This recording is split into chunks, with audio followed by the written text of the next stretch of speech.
For those of you that are out there, welcome. Thank you to the Enrichment Hour. We're about to learn about our history.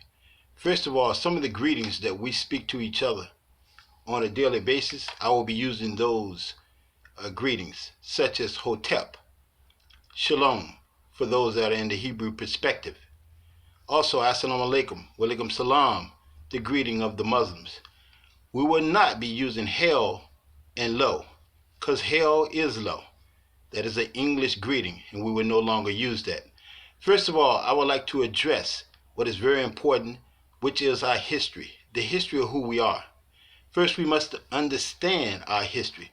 But before I go into the history of who we are, you first need to know who I am. My name is Bobby Beverly. I am a product of Virginia. I was born in Richmond, Virginia, raised in Petersburg. I've been studying our history for 40 years. I have a bachelor's and a master's in history from Virginia State University. We're about to tackle some of the fallacies that have been given to us over a 500-year period here in the United States of America. Today, we'll be dealing with the William Lynch syndrome. But before we get into that, there are some things I need you to understand.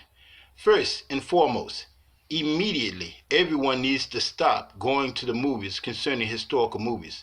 They are not accurate, or there are insertions into the movies that will make it a flawed piece of material. We need to understand that, so we need to stay away from the movies. As far as the History Channel is concerned, no longer should you be looking at the History Channel. The History Channel is his story. As Dr. Clark said so eloquently, there is a world war against the role of African people in the diaspora. We need to understand these words.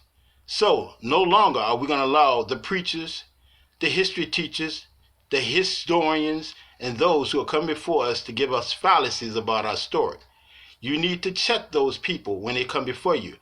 Pause, politely, ask them, are you a history teacher or a historian?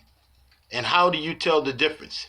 If they're telling you that Christopher Columbus discovered America, that is a his historian or his historian.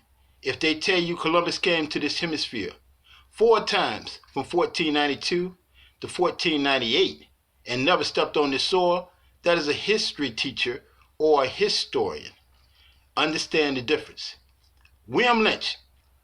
According to history, William Lynch came here in 1712, and he came to the shores of the James River, and he greeted the slave owners here. He told them of a way to keep us enslaved for eternity, possibly for thousands of years. Did he exist? No, he did not. We'll get into that in just a moment. But he had a foolproof way of keeping us enslaved forever. Is it effective? Does it work? Yes. The concept is correct, but it was debunked several years ago. Now, is there documentation to prove this? Without question, there's definitely documentation. We have to understand when it comes to those who are stepping before us to give us our story, we have to question who they are, where they get their information, can they prove it without a shadow of a doubt. I suggest for those of you that want to find out about William Lynch and anyone else concerning our history, you have to find the proper books and the proper material on the internet. Be mindful, on the internet, there is a lot of distortions out there. How do you know if you're on the correct site or not? World.ed.edu, .org, or .gov. But even with some of those sites, you have to be extremely careful. Now, for today, that is all we're going to be dealing with concerning William Lynch, and I'll be getting back with you with further information. You can find information out about other historical events in our history. I have posted on my Facebook, Bobby Beverly. I have posted on there many articles and movies that you can look at. Until next time, Hotep.